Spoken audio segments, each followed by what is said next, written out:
Hey, this is TeamStopRaging with a deck profile for my windup deck. I've been testing around a lot of things, and I feel like this deck it may be kept to one kind of engine, which is the loop.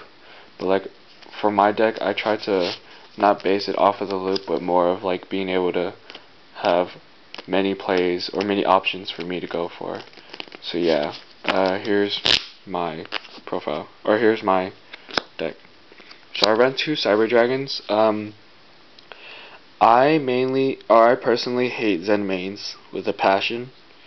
So I really just want to get rid of the Zen mains problem by having Cyber Dragons in my deck. And Cyber Dragon is also a helper when it comes to wanting to summon my level 5s. Tyrus, Adreus, but yeah. Two effect veilers. Waiting to get the supers, but yeah, two effect veilers.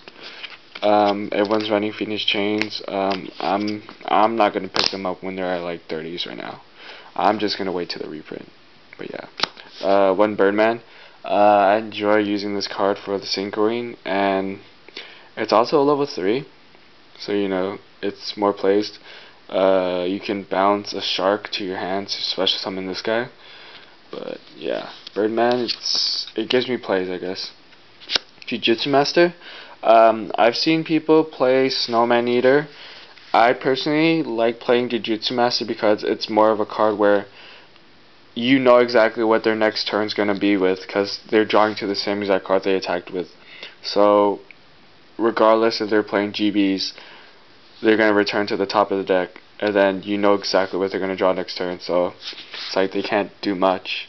So it's more of like a lockdown card. I prefer this card over Snowman Eater, because Snowman Eater destroys, and this card, it's hard to counter, I guess you could say. But the only thing that I don't enjoy about this card is the fact that your opponent has to attack into it, whereas Snowman Eater, you can just flip and destroy something. But yeah, this is just my choice. You guys can run many other things, but that's just my choice. I run one Hunter. Again, not trying to focus on the loop so much, but it's still something that's there to use for a wind-up deck. It can cause a lot of plays. I've actually used it sometimes as a beater because it's 16. But yeah, wind-up Hunter, pretty good card. I run two Magicians. I really don't understand, or for my preference, I only like running 2 instead of 3, because I feel like 3 takes up way too much room, and I really dislike drawing into this card and like having no other plays with it. So it's like 2 is fine with me. If I ever need any special summon something, it's still gonna be there. So it's just another play that I have in this deck for being versatile. Two Rabbits. Thankfully, I picked these cards up before they rose. But it's pretty crazy how they rose up so quick. Rabbits, they're really interesting because you have field presence. You also have a card that can avoid mostly everything. But my friend who's a judge has been. We've had this discussion where apparently if you effect Veil this card, its effect is negated for the rest of the time it's on the field. So if you were to effect Veil my effect, I cannot activate it next turn or any other turns, which is like, it's really confusing to me, because I thought effect Veiler would, since it negates the effect, I thought it would reset the whole card, but apparently it doesn't. So Rabbit's still a good card, but just the one fact that you can Veiler it is kind of like funny. Also, if you guys wanted to buy these Rabbits, I'm willing to sell them for cash only, but preferably full pricing. So yeah, if not, I will bring these to YCS Long Beach. Be sure to watch out for us there. If no one wants to buy it until then, I will sell these at Long Beach. So yeah, because right now we haven't been as active as we would want to be. So as of now, we don't really need trades. 3 Rats. This card's really good. Special summons whatever you need. whether it be a magician, a shark, a hunter. Mainly, you know, the loop is still something to play with. The ban list was kind of funny because I expected windups to get hit and injectors, but you know, Konami's just smoking so much. 3 sharks, a really good card in this deck. It's like, this card gives me so many plays, and it's basically, you know, something you can deal with. It's 1500, so it's not too weak. You can always use its effect, like, plenty of times. You can use it. Basically, it's one of the only windups that doesn't say once per time that's on the field. Soldiers, I've seen that people don't really like running soldier. I really like running soldier because it's a warrior, which I'll show you about later. It's a warrior. It's a level 5, and it can get over Thunder King. So it's like, again, it's a versatile card. Yet people don't like running it. I guess they're more focused on like getting the OTK out. I mean, not OTK, the loop out, but you know, it's just them. Okay, on to the spells. 1 Book of Moon, stops plays. 1 Dark Hole, 3 Storm. Staples. I run 2 instant fusions. Again, I like to have choices when I'm playing, so it's like instant fusion. It always gives me choices of what I want to do and what I can do. So if like I ever have a dead card, I can always have something to do with it. So yeah. 1 Mind Control. Again, I like to have plays. I want to be able to take your cards.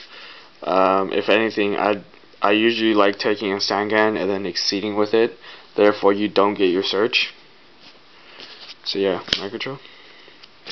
Monster Reborn, staple. 2 Mystical Space Typhoon. I don't really see why people would run in 3, but I mean, it's their preference. Whatever they fear is, you know, that's their problem. I prefer only run 2. 1 Pot of Avarice. This deck does go through its monsters very easily, so of course. 1 Smashing Ground to get rid of the pesky cards like Dolka, Logia, you know, like things that are hard to get over, basically. Like, I would probably Smashing Ground, and then therefore, I mean, after that I'll be able to get rid of it in some way. So, you know, Smashing Ground. And then of course you gotta run 3 Factories. This card's really good. Helps you set up plays. Helps you get cards you want to your hand. You know, I'm just really surprised it didn't get hit since Black Whirlwind got hit. But I feel like Factory is so broken. Let me talk about how. Oh, okay, you can't read that. But basically, for Wind Up Factory, your monster's effect doesn't even have to resolve. So like, even if you, no matter what, if you activate it and they Veilor it, you still get your search. And I feel like that's really, like, it's a really broken card. So yeah, onto the traps. I ran 2 Dimensional Prisons, and if you guys notice, I was trying to make this deck hollowed out since my Tengu deck got kind of hit pretty hard, so I had to change that around, and now this is more of my main deck instead of my fun deck. But yeah, right. 2 D Prisons, you know, gets rid of Stardust, gets rid of pesky cards that without destroying. So yeah. 1 Mirror Force, 2 Solemn Warnings, sorry. 1 Solemn Judgment and Torrential. Yeah, just the basic cards you would need. Yeah, and then now onto the extra deck. I run 1 Brionac.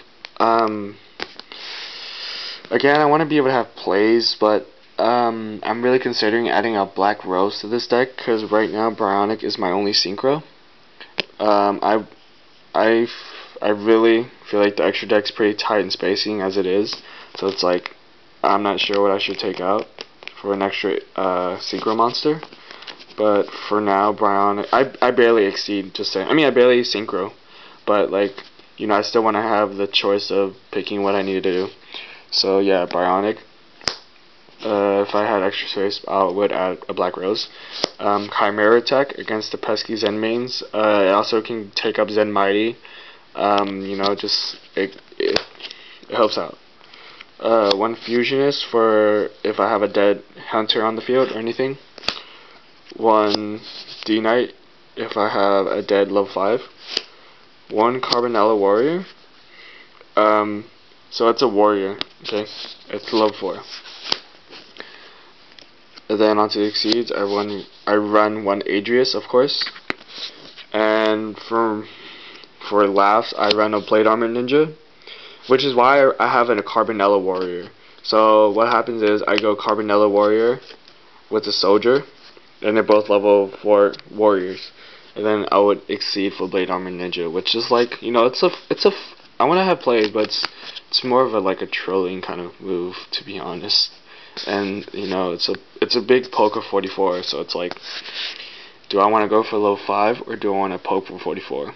And sometimes I want to be able to poke for 44. So yeah. But to be honest, I kind of lost a match because I was fucking around too much. Like I went for Blade Armor Ninja when I should have went for Tyrus. And you know, like even when you're playing around, you should still like know exactly what you're doing. But yeah, I ran 1 Leviair. You know, just in case they start removing my cards, I'll be able to get it back. I ran 2 Leviathons, really good 25 beater. If I had a Zen mains, I would run Zen mains instead of one of them, but again, I do not have Zen mains. 1 Utopia, I would run 2, but I decided to go for the Blade Armor Ninja because it's like funny. But yeah, Utopia. Then I run 1 Tyrus. This is my last level 5 exceed. You know, people tell me, oh, you should run Zen Mayo, Hidden Arsenal, whatever that card is. I feel like that card's really situational at times, and you know, I want to be able to have more plays, but I'm considering running that card just because I've been playing a lot of back row lately. But you know, for Zen Mayo, again, it's really situational, and I've been Starlight Road it on Dueling Network almost every single time I've used it. So yeah. And then of course 3 Zen Mighties. If you guys have an ultimate, please PM us, cause I do want to get a rarity upgrade if it's possible. So yeah. Alright, that's the deck, guys. So please comment, rate, subscribe, comment below if you like something about the deck, if you feel like I should change something about the deck. But yeah. Again, if you guys want to buy the rabbits, please PM us as soon as possible before we go to YCS Long Beach. So yeah, and also if you guys are going to be at the YCS, be sure to PM us so we can meet up, maybe get some trades in, a duel or so. But yeah, alright, TeamStopRaging out.